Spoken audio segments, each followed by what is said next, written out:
14th meeting of the General Assembly is called to order.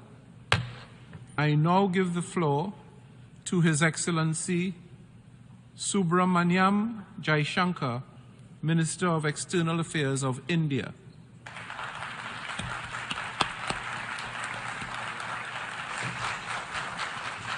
Mr. President, Excellencies, distinguished members of the General Assembly, Namaste from Bharat.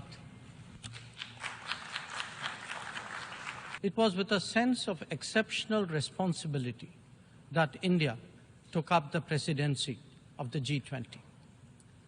Our vision of one Earth, one family, one future sought to focus on the key concerns of the many, not just the narrow interests of a few. Excellencies, in our deliberations, we often advocate the promotion of a rules-based order. From time to time, respect for the UN Charter is also invoked.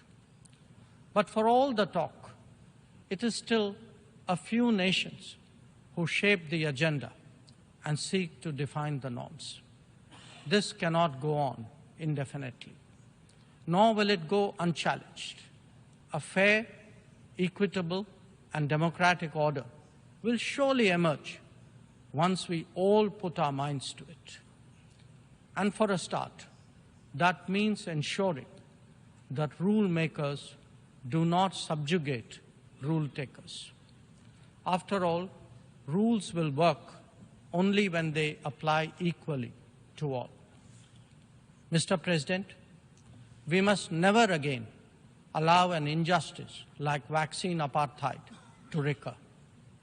Climate action, too, cannot continue to witness an evasion of historical responsibilities. The power of markets should not be utilized to steer food and energy from the needy to the wealthy.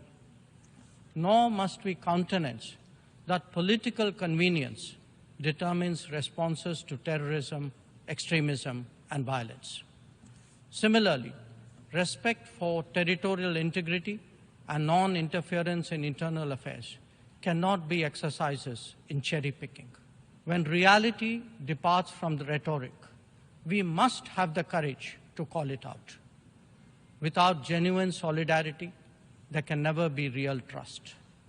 This is very much the sentiment of the Global South.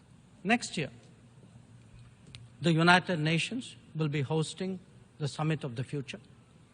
This should serve as a serious opportunity to drive change, champion fairness, and reform multilateralism, including the expansion of the Security Council memberships. We must address global challenges imbued with the conviction that we are one Earth and one family with one future. Mr. President, I speak for a society where ancient traditions of democracy have struck deep modern roots. As a result, our thinking, approaches, and actions are now more grounded and authentic. As a civilizational polity that embraces modernity, we bring both tradition and technology equally confidently to the table. It is this fusion that today defines India, that is Bharat. I thank you, Mr. President.